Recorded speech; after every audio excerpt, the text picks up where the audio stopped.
A lot of people are talking shit about Tom, but he apparently still can't see. Here's the thing. The other eye got hurt as well, but not as bad, but it looks way worse. The finger goes way deeper in the other eye. And it's crazy that everyone that talks the most has never been poked in the eye. Not even a little bit, accidentally. Oh, it's horrible. The idea that you can't see and then you're supposed to fight a guy, it should be an instant 1 point deduction. And just for everyone wants to know as well, obviously, you've been pretty clear in what you've said. Back to Cyril, but surgery now is the focus, and then we'll kick on to 2026, right? That's the plan. That's the plan. But by the time this is going out, they probably have had surgery on one side already. The next surgery's coming mid-January, so we're working towards getting back, and that's the plan. The heavyweight division suddenly has life again. After a long stretch of rumors, injuries, and constant doubt, Tom Aspinall has re-emerged in a big way. He's broken his silence with a blunt, no-frills message aimed directly at Cyril Gane. This wasn't polite, and it definitely wasn't patient. Aspinall made one thing clear. He's healthy, prepared, and finished with waiting on the sidelines while others question his resilience, his durability, and even whether he deserves to be called the top heavyweight. After the confusion around his eye injury, the criticism that followed, and how everything played out in public, this moment didn't come across as promotional hype. It felt personal. It was really bad how it looks. And he said, you can't train your eyeball to be stronger. It is what it is. There's protection here and here, but he obviously got no protection because the fingers were straight in. The fight should have been stopped. He couldn't see. It was a foul. He couldn't see. Then you can't fight. If he'd have got knocked out with a head kick next, then it would have been worse. I don't know. And then he said, sometimes when your eyes here like that, it can become displaced and stay there. And they did a few tests on that, and they said it doesn't seem like that. And his vision on the eye that's the best eye, his eye wasn't following properly, so the muscles weren't working strong enough to go this way. This one just wasn't working that good at all. So we've got to have additional tests further this week, and Moyes is sorting the tests out for us, and he's got to have a CT scan. That is your heavyweight champion. That is one of the best and most popular fighters in the world. And the reaction is, geez, don't let me say anything about him. Last I heard, he had a couple surgeries. Well, injections. Like the whole thing felt dismissive. The whole thing felt like he doesn't really believe it. If I'm being 100%, if I am to read his body language, and he will 1,000% say, that felt very dismissive. That felt like someone who didn't believe that his heavyweight champion was actually going through something. Anyone feel otherwise? No, it was exactly that. And by surgeries, I mean injections. That's like a direct shot at him. Yes. Oh, God forbid I say something. Yeah, no, that's like flip it. It was just, if I'm Tom Aspinall sitting there, I'm like, man, what did I do to this guy? All I've done is stepped up to the plate, and I got poked in the freaking eye.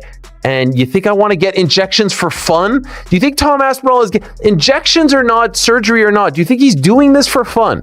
And the world has no idea how much his life has changed as a result of all of this. Do you think he's doing this for fun? Do you think he's doing this to prove a point to all of you who thought he was faking? It's absurd to me. He could have easily answered that question like, to be honest, he's just working through things. Hopeful he'll be back. Wishing him the best. We'll be here when he's ready to come back. Like what? Why did it have to be that?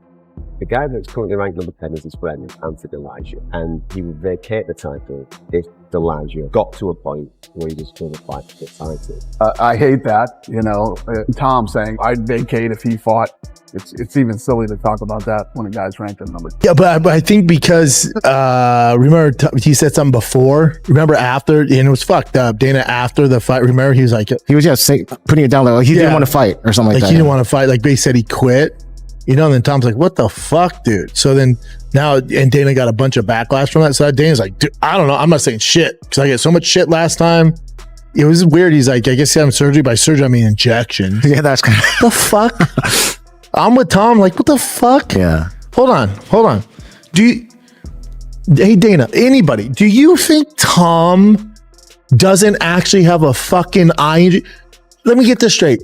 You think Tom Aspinall is babying this or making this? You know how stupid that sounds? You think Tom's just wearing glasses and going through all this trouble for the fuck of it?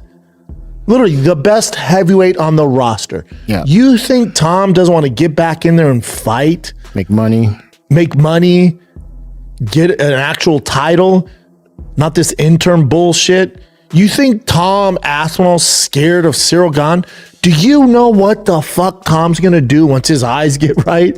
You know what the fuck that guy's gonna do to Cyril Gahn? Anybody want to bet on it?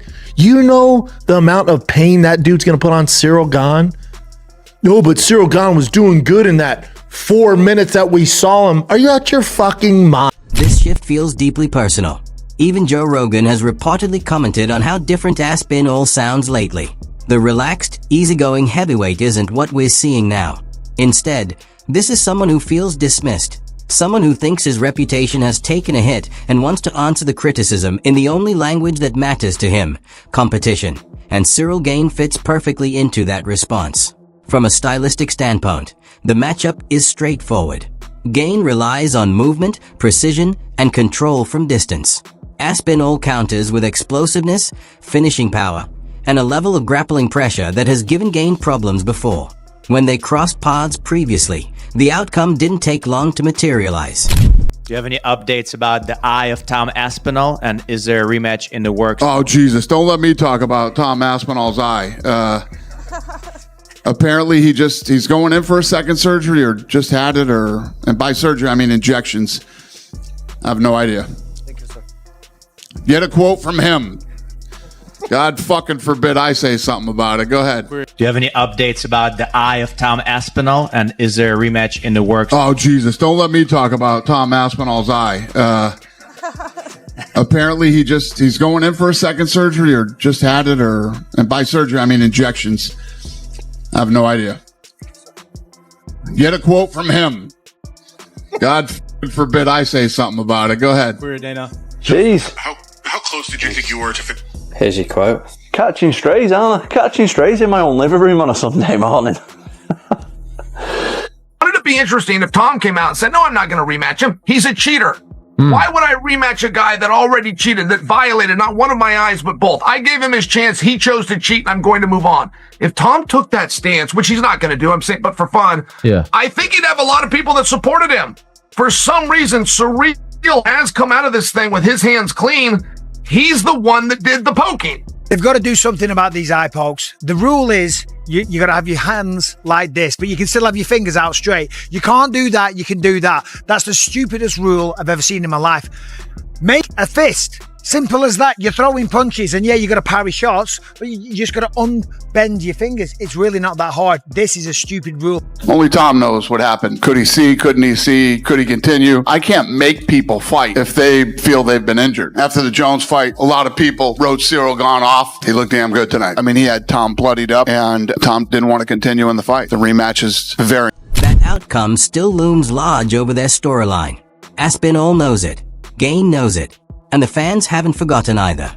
That's exactly why this call-out has lit a spark under the entire heavyweight picture. The question isn't if this fight comes together, it's how soon. For Aspinall, this goes beyond standings or titles. This is about proving he still sits at the top of the food chain. About showing that the injury didn't derail him, and that the heavyweight division still revolves around his presence. Joe Rogan also pointed out something telling, the urgency in Aspinall's voice. Fighters don't speak like that unless they trust their body again. Unless the recovery is real. Unless the hunger has fully returned, that's what has the MMA world buzzing. If Aspinall gets past Gane one more time, everything changes in an instant. John Jones enters the conversation. Alex Pereira.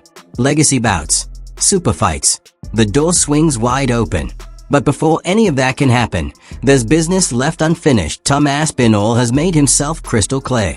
He's done justifying himself. He's done sitting on the sidelines. And if Cyril Gane stands across from him again, this time it won't be about simply getting his hand raised.